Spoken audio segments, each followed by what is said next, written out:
What's up, everybody? This is EJK, and the first game in this series. Well, this series is the GSL Finals of 2016.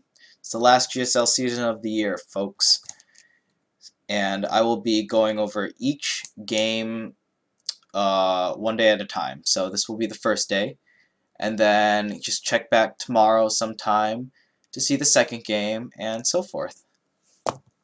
We're going to be taking a look at some of the highest level StarCraft play in the game. Now, speaking of high level StarCraft play, the supply depot is very nice by Byun. It's forcing Deer's probe to scout the longer distance, which is about a 20-second to 30-second difference. I'm not entirely sure, but it's a pretty big amount. Of course, Byun is just playing kind of normal.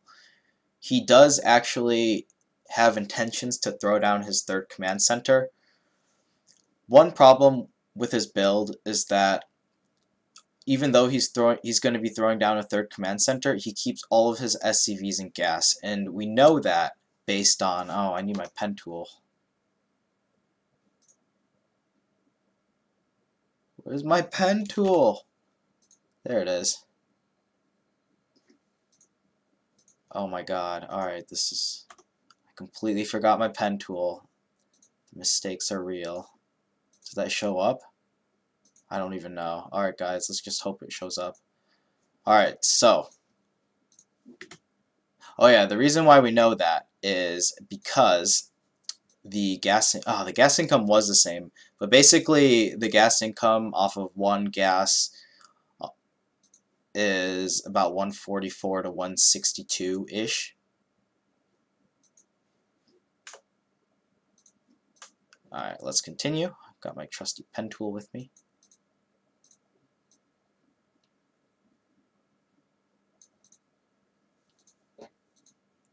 So, there's the third command center. And not only does he get a third command center, he is utilizing the efficiency off of one gas for as long as possible and adding a second and third racks behind it. By having this much mineral, I guess by delaying his tech, the reasoning by Byun is to just basically delay his second, third, and fourth gas for as long as possible. That was the original idea of this build. And if Byun had me as a coach and he was paying me 20 bucks an hour to help him prepare for the GSL, I would have told him, hey Byun, man, you're God and all, but when you're doing this build, you need to take your guys off of gas, because having 3 SCVs on gas when you don't really need it, we see, if we take a look at the top, that's almost 300 gas built up, and Byun just cannot spend it right away. It's delaying his second gas, it's delaying his mineral explosion of buildings. He built 2 barracks in eBay, and he's building a missile turret now. And now he's just starting stim. Everything could have just been streamlined a little bit more. In the GSL finals, you always want to make sure things are as perfect as possible. Deer, on the other hand, he hasn't done any scouting since the probe. Byun's scanning Deer to know if it's an all-in or not. He doesn't see another. Basically, all he sees is a robo and 2 other gateways. And he scanned the area of the. I can actually back that up for you guys. I don't know why I'm not. There we go. So what this scan sees is 2 gateways, a robotics facility, but more importantly, it sees the pylon placement for future drops, and it also sees the pylon placement. These were like among the first 3 pylons in the game. So if Deer was going to have pre-existing tech already, like if he was going to have tech at this time, then this would be the time that he would be building it, and the location would be around these pylons. Unfortunately, Byun only scans, he doesn't scan as much, but just seeing the timing of the gateways, the robo, and then seeing, I guess just seeing that would be enough for him to know that it's not macro. Now, he doesn't see a twilight, so he doesn't know if it's going to be DTs or if Deer chooses to research one of the gateway upgrades really fast, either Glaives or Blink. Instead, Deer is opting to play very defensively. This is a three base mass observer opening, where you make something like 4 to 5 observers and you pump them out all over the map, and that's basically where you're using your gas instead of for things such as Immortals or Disruptors or Colossus. But to be honest, I like Deer's style a lot, most of it, because it really forces the Terran player to have, like, against Stalker Adept, if you can get to the right army composition, you'll be in a great shape. But Stalker Adept also has a chance to be very powerful if played correctly. We see this explosion of gateways. Deer was also cutting unit production, so he cut a round of Adepts as well to get the resonating glaives and the +1 attack started a little bit earlier. That observer, the first one got killed before it saw a third command center or anything, so Deer rescouted, and he's just about 30 seconds ago he's finally been made aware of what Byun has been doing.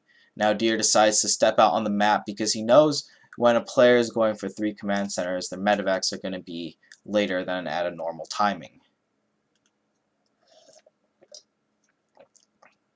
Fortunately for Byun, his combat shields are finishing up right before this fight. It's a very useful upgrade to have.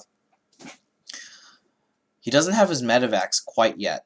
Now Deer, he could probably have just pushed and killed Byun at this point because he does have 8 gateways, +1's about to finish, and the first 2 medevacs just popped out now. However, the War Prism was later than it could have been given the amount of observers that Deer made. He's sitting up at 4, he just rebuilt his 4th one. And now we see things get a little bit crazy. So what Deer is doing is he's doing a +1 adept timing on 3 bases. He doesn't have his 5th and 6th gas. What Byun is doing is he's trying to counterattack Deer because this is the time that the Protoss player will normally do a 2-pronged attack such as this. And they'll want all their units on the offensive, so this is the best possible time to try to get damage done with this drop, which it is doing a lot of damage with. Deer was a bit slow in his reaction. Even though he had pylons in place, the mothership core wasn't able to get its pylon overcharge out fast enough to completely kill the medevacs. Byun definitely took a worse engagement. If his medevacs were microed more properly, so Byun's paying me like 20 bucks an hour, and we're in like the first like day of doing this build, alright? So I would have told him to land his the 2 medevacs, instead of flying them into the main base, flying them into the little corridor pathway right here, and then landing them right outside the natural. That gives Byun access to this base, and that base. And the reason why Byun was stopped was because the mothership core was in the main base. So by landing outside of the natural, Byun would be able to scan in one location and confirm or deny if the mothership core is there. If it's not, then he can attack a different location, or if it's not, then he can attack that location. If it is, then he can attack a different location. And the rush distance is negligible in making this decision as well. And that probably would have helped Byun out a lot, because he is down a lot. Now, remember guys, this is a 3-base all-in. Deer does not have his 5th and 6th gas, so he can't tech into higher things such as disruptors. He can't afford a 2nd forge right now. He can't afford Storm or Colossus, and definitely not Stargate tech. Deer can only really afford these these massive amounts of adepts right now. And so that's why Deer is trying to push in and do as much damage as possible. Unfortunately, Byun's army, his economic advantage from earlier, since it was scouted so late, is now finally paying off because it's giving Byun more units than if he did not do that greedy of an opener, and it's what's letting Byun stay in this game with the armies, with like a slightly smaller army supply, but a better quality army.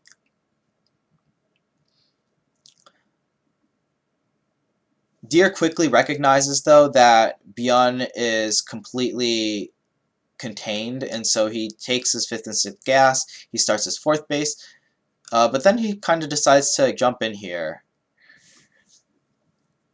He saw an opening and he decided to take it. His decision was that by blinking on top and killing a Widow Mine and 1 Liberator, that would be enough. That would be picking off enough Terran units to take an effective army engagement, which is, that is a very difficult decision to make, especially under stress such as this series. We can see Deer's building placement, very, very nice. All of his buildings are spread out, and he has a lot of pylons on the edge of the map. Deer is in a very comfortable position at this point. Byun can no longer afford his next set of upgrades. Deer, on the other hand, I believe that's his +2 attack, and he's only at 1-1 right now. Byun is at 1-1 as well. So, even though the supplies are very different, it's mostly in workers, and at this point of the game, the main bases and the natural are both getting ready to mine out. And what that means is, all of a sudden, you don't need 60 SCVs or 60 probes to be able to have the kind of maximum income that you can have at this point. Byun has kind of enough. Deer has more than enough. This is a very smart counterattack by Deer. Not even caring that there's a depot there. He knows that the adepts have enough DPS to kill the bunker, and he knows Byun doesn't have a big enough army to prevent the adept shade once they shade in. And now Deer decides to attack with the adept shades. He goes right into the mineral line, and I think he just kind of hold positions the units there. And doing that alone was able to kill a lot of SCVs. Byun could have moved them, I guess,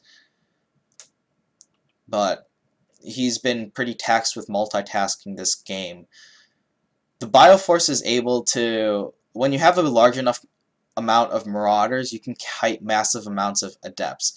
And Tasteless and Artosis were kind of claiming that Byun's micro is better than Maru. To be specific, Byun, I think Byun's micro is faster than Maru's, but Maru has better micro strategic decisioning.